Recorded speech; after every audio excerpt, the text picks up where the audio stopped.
ವಾಣಿಜ್ಯ ಮಂಡಳಿ ವಿರುದ್ಧವಾಗಿ ಸರ್ಕಾರ ವಿರುದ್ಧವಾಗಿ ಕೋರ್ಟ್ ವಾಣಿಜ್ಯ ಮಂಡಳಿ ವಿರುದ್ಧ ಹೋಗಿದ್ದಾರೆ.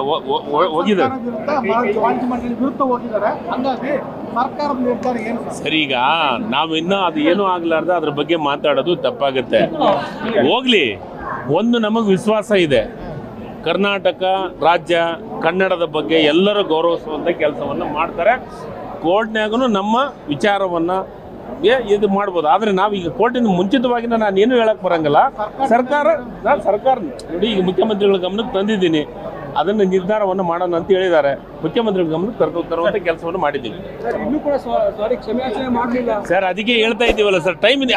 ನೀವು ನನ್ನೇನು ವಿಚಾರ, ಕ್ಷಮೆ ಯಾಚನೆ ಮಾಡಲಿಲ್ಲ ಅಂದ್ರೆ ನಿರ್ಧಾರ ತೊಗೊಂತಾರೆ. ಈಗಾಗಲೇ ವಾಣಿಜ್ಯ ಮಂಡಳಿ ಒಳ್ಳೆ ನಿರ್ಧಾರ ತೊಗೊಂಡಿದೆಯಲ್ಲ. ಅವ್ರು ಹೇಳಿದ್ದಾರೆ, ಯಾವುದೇ ಕಾರಣಕ್ಕೂ ನಾವು ಇಲ್ಲಿ ಬಿಡುಗಡೆ ಮಾಡಲಿಕ್ಕೆ ಅವಕಾಶವನ್ನು ಮಾಡಿಕೊಡಲ್ಲ ಅಂತ ಭಾಳ ಸ್ಪಷ್ಟವಾಗಿ ಹೇಳಿದ್ದಾರೆ. ನಾನು ಅವರಿಗೆ ಪತ್ರವನ್ನು ಬರೆದಿದ್ದೀನಿ. ಈಗೆಲ್ಲ ಅದು ನಿರ್ಧಾರ ಆಗಲಿ.